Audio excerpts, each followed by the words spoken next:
Hello students, in this video we will learn how to find out the HCF. This is the exercise 1.1 from your NCERT book from chapter number 1. The name of the chapter is real numbers. So let's start the video. Dear students, अपनी previous classes में हमने HCF को prime factorisation से और long division method से निकालना सीखा। Prime factorisation method और लॉन्ग डिवीजन मेथड से HCF निकालना मैं पहले वीडियो में सिखा चुका हूँ। आज हम एक्सरसाइज के पहले क्वेश्चन से शुरू करते हैं। एक्सरसाइज का पहला क्वेश्चन हमको दिया है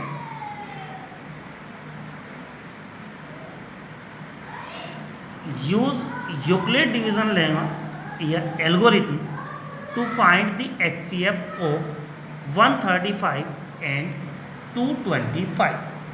तो इस वीडियो में हम 135 एंड 225 का HCF यूक्लिड डिवीजन लेमा को यूज करके निकालें।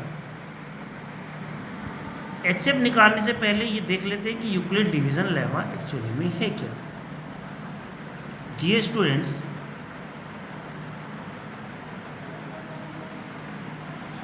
हम कह सकते हैं कि जब हम किसी एक नंबर को डिवाइड करते हैं और किसी भी नंबर से अगर डिवाइड करते हैं तो उसका एक क्वोशिएंट आता है, एक रिमाइंडर आता है।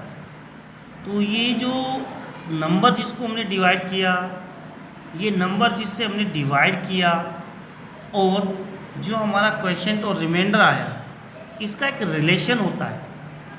सपोज करो कि ए एक नंबर है जिसको हमें b से डिवाइड करना है और b से डिवाइड करने पर सपोज q क्वोशिएंट आता है और रिमाइंडर r बचता है।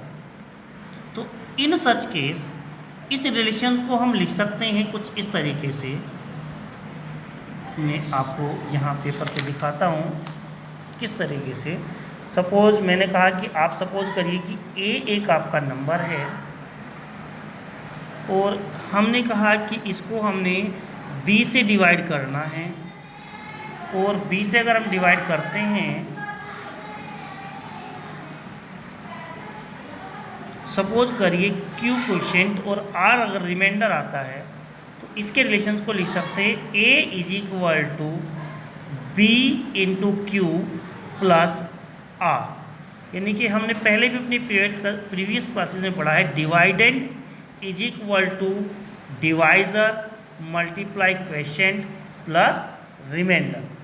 यहाँ याद रखने की बात है कि रिमाइंडर जो है वो कभी भी डिवाइजर से बड़ा नहीं हो सकता। एक और आपने देखा है कि जब कोई भी डिवाइड कंप्लीट हो जाती है तो हमारा रिमाइंडर 0 बचता है।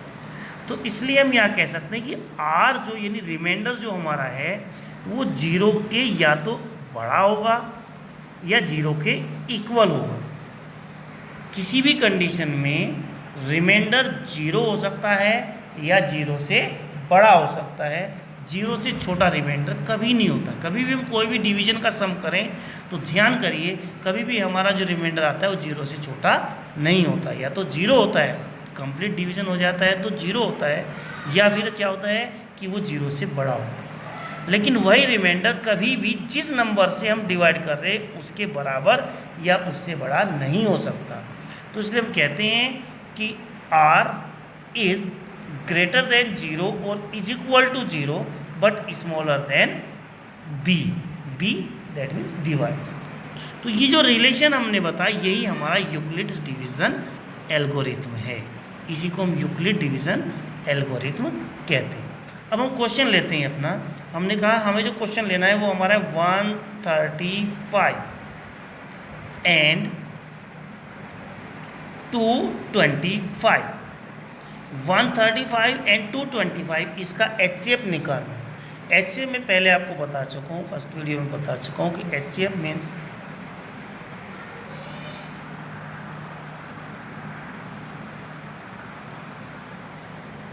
Lowest sorry, HCF means highest common factor. तो हाईएस्ट कॉमन फैक्टर यानी कि एक ऐसा छोटे से छोटा नंबर हम लेते हैं जो इन दिए हुए नंबर्स को, दोनों नंबर को, या दो से ज़्यादा अगर नंबर दिए तो उन सभी नंबर को जो डिवाइड कर सकता हो वही छोटे से छोटा नंबर उन नंबर का HCF कहलाता है।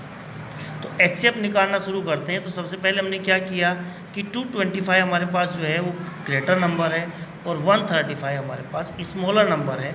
तो हमने इसको 135 से 225 को डिवाइड करना शुरू कर दिया।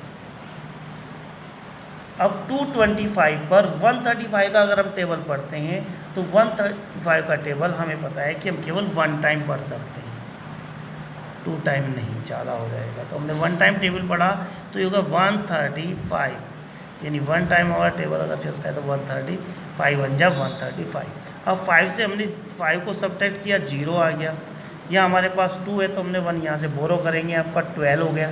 12 माइनस 3 आप करेंगे तो आपके पास बचता है 12 में से आपने 3 को माइनस कर, दैट इज़ 9। 2 माइनस 1 0, यानी 90 हमारे पास बचा। अब 90 बचा है, ऊपर हमारे पास इसके बाद कोई डिजिट नहीं है जो हम लेंगे, डिजिट नहीं है तो 90 हमारा डिवाइड होता नहीं है, तो 90 हमारा रिमाइंडर बच गया। क्या हो गया? रिमाइंडर। अब ये लॉन्ग डिवीजन मेथड से हम जो HCF निकाल रहे हैं, जब हमारा रिमाइंडर बच जाता है तो रिमाइंडर से हम अपने जो हमारा प्रीवियस डिवाइज़र यानी कि जिसका हमने टेबल पढ़ा है उस नंबर को हम फिर डिवाइड करेंगे। तो अब हम 135 को डिवाइड करेंगे 90 से। 90 हमारा यहाँ रिमाइंडर था तो यहीं पर हमने रिमाइंडर से 135 यानी जो पहला टेबल था उसको डिवाइड कर, फिर देखा 90 बन जा 90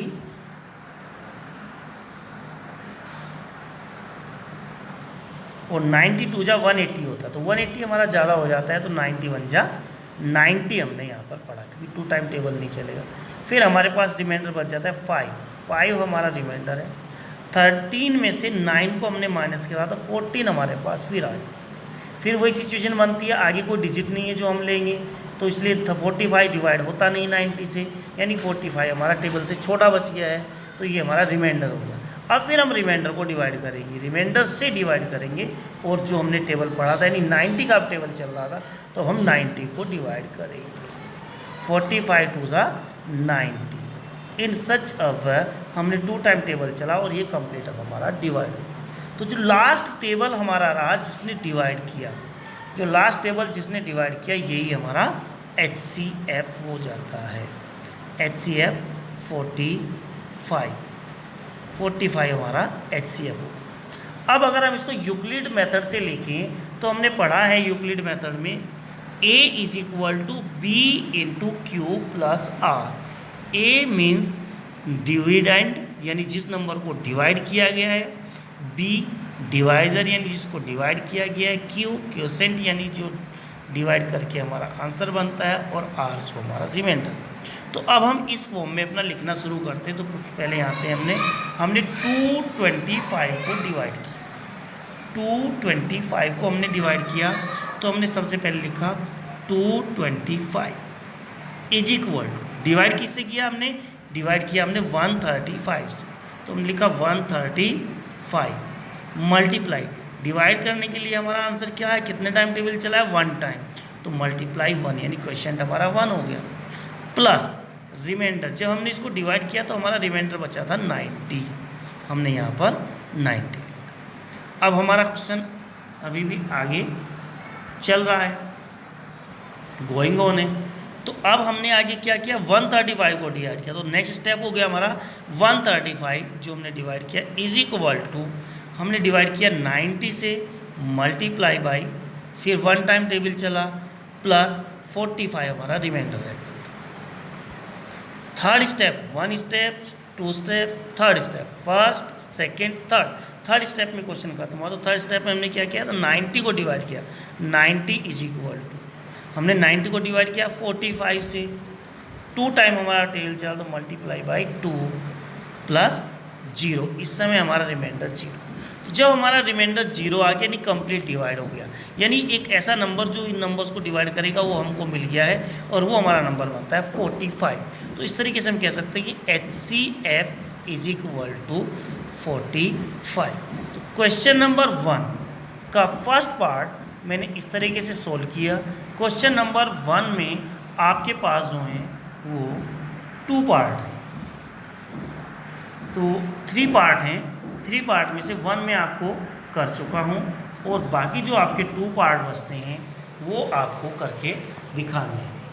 आप इन बाकी 2 पार्ट को सोल्व करेंगी, सोल्व करके सॉल्यूशन मुझको व्हाट्सअप सेंड करेंगी और व्हाट्सअप सेंड करने के बाद मैं चेक करूँगा, तब मैं आपको दूसरा क्वेश्चन अगली वीडियो में समझाऊँ। Now I hope you will solve these 2 questions.